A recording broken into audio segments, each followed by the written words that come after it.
So it's good to see you again. It's been what? Nearly a month, I think? Yeah, well, like I told you, the migraines are coming back, and sometimes they seem worse after seeing you. So, I'm wondering, to be honest, I'm wondering what's the point, right? Like, why am I even here? And the pain is just as bad. It's every day. Every day I think of her, and you're not helping me. I know you try, but it's not you. I just don't think you can. I don't think anybody really can. It's been so long.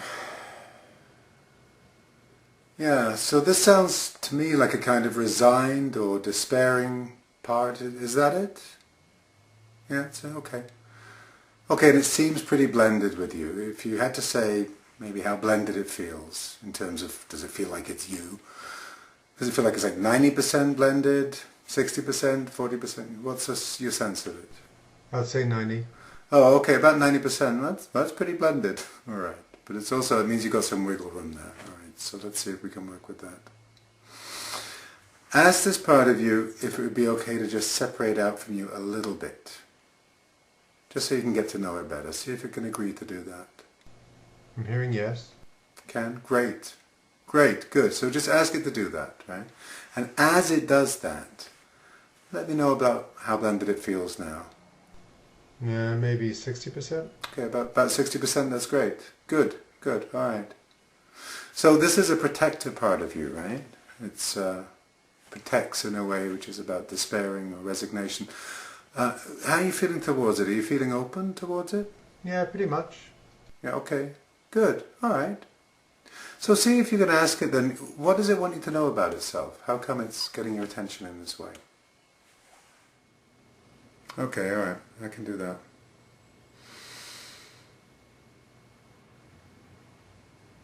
Okay, so what it says, what this part of me says is that it's been around for a long time. Yeah.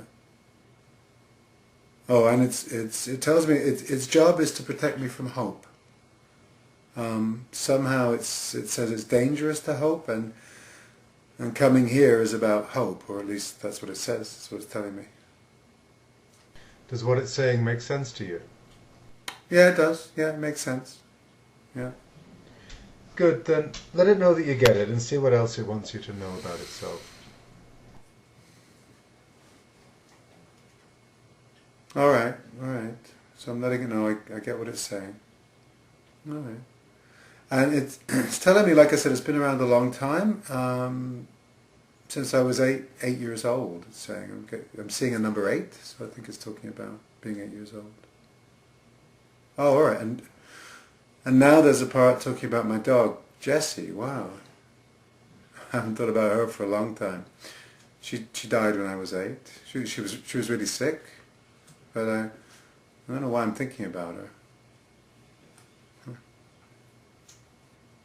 Sorry, what were you asking me? Sorry.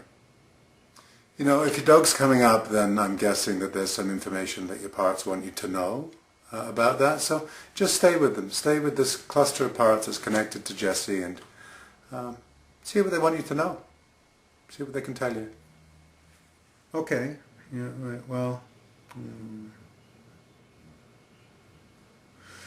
there's a part reminding me about the way she died.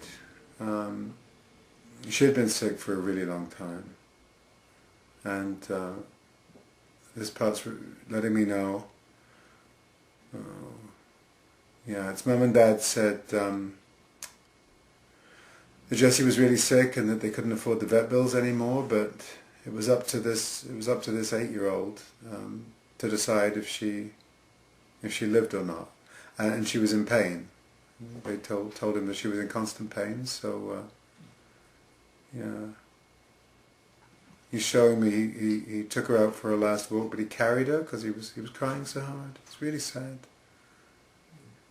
And then he's putting her in the car and they're taking her to the vet and he's waving. He's waving goodbye, but he's got lots of tears. It's a sad little kid. So I'm letting him know it was only a dog. Right? She was just a dog. Okay, so that sounds like a minimizing part that wants him. Is it a him? Is the parts of him, the little boy? Yeah, okay. Sounds like it's a minimizing part that wants him to feel better by telling him it's not a big deal. So let that part know that you appreciate its intent and that you're here now and you can listen to the 8-year-old and you can listen to his sadness. Okay, sure, yeah. Yeah, that part's stepping aside. Oh. Okay. Whoa, this 8-year-old's really sad. Wow. Okay. Oh. Okay. I'm just letting him know that I know he's sad. And he's showing me he prayed. He believed. No, he's telling me he knew.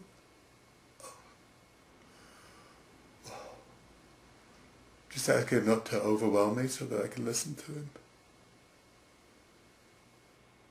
Okay, he's saying he knew that God could heal Jesse, but God didn't make Jesse better, so this 8-year-old kid, this kid part, he thinks it's his fault.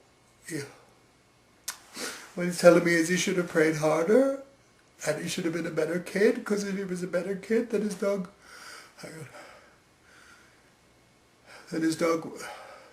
wouldn't have died. Yeah.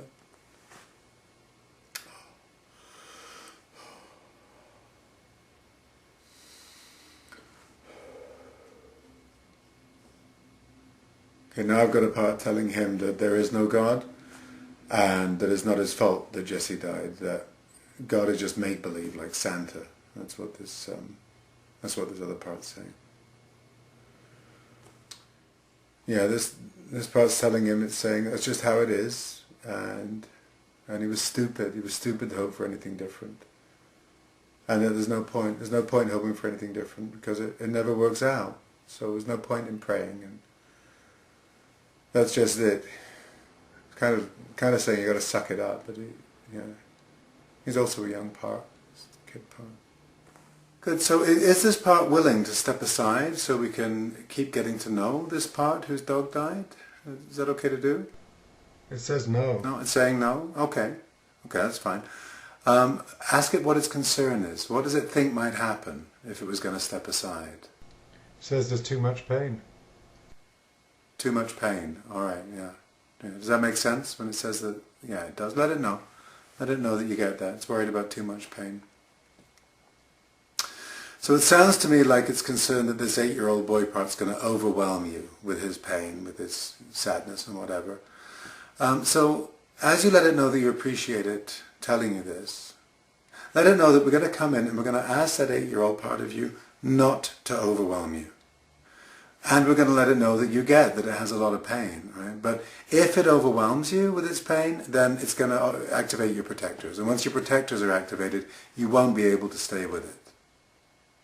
So maybe ask this no hope protector if it's willing to sort of stand on guard at the side, and it can come in and block the connection. If it looks like you're going to be overwhelmed by the 8-year-old's pain, it can block it. But is it willing to do that? It's willing to take that role? Yeah, it says it will. Okay, that's great. That's great that it's willing to do that. Okay, good. Okay.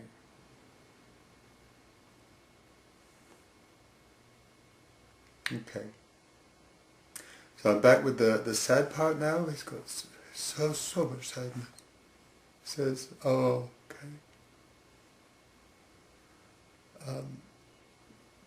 Yeah, he's saying that God hates him. God hates him because he's a bad kid, and that's why he killed Jesse. Oh no.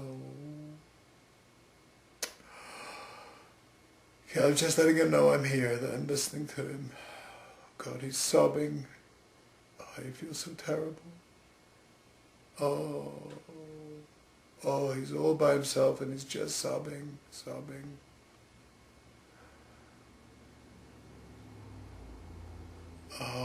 Okay. Okay, so this is the same part of me that feels the guilt about Janice. He feels like he killed her because God is still punishing him.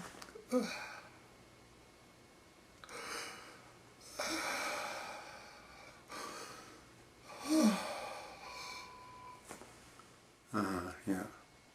All right. So notice how you're feeling towards him as he lets you know this. Just check that. I'm just really open-hearted, really loving towards him. Yeah, he's been holding a huge burden. Yeah. Ask him if there's more. Is there more that he's holding, either feelings or beliefs like this that are hard for him to hold, that he feels weighed down by, burdened by? No, he says no, he says that's it. Okay. All right. Then let him know that if he would like to, we can help him to release all that stuff he shared with you. He doesn't need to hold on to it any longer because you get it now. You're here. Would he like to do that? Is he interested in doing that? He's jumping up and down. He is? Okay, good. Good. All right, so ask him if he'd like you to go back there to help him to release all that stuff, or would he like to come here with us? Me back there. Wants you to go back there? Okay. Okay, so take yourself back there with him. Yeah. Where he's so sad, and Jesse's just gone off in the car. Yeah, take him back there. Take you back there to him. All right, now you're going to ask him to, if he would like, he can take all of that stuff he shared with you. His sadness, his belief that God hates him, his belief that it's his fault that Jesse died. He can take all of that he's been holding, bundle it up, and he's going to send it away forever. He's going to send it away to earth or fire or air or water or light or anything else he'd like. But he's going to do it in such a way that it can never come back to him. All right. Just let me know when that's done. He's showing me all that pain as grey sludge, and he's bringing in the light to shine on it, and as it does, it just evaporates into the light. Okay, he's released it. He sent it all to the light. That's great. That's great. All right. So now invite him to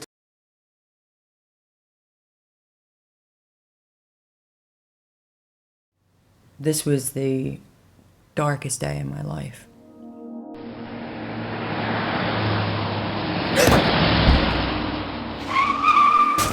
Debbie, Bianca's been killed. Debbie, she's been killed. Debbie, Bianca's been killed. It was a car accident. She realized it was the last few seconds of her life.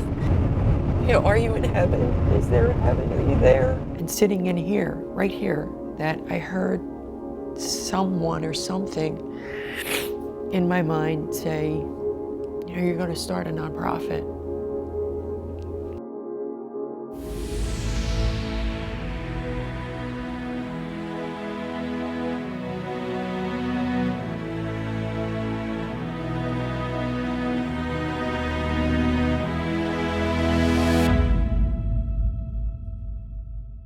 I can't believe I'm back here.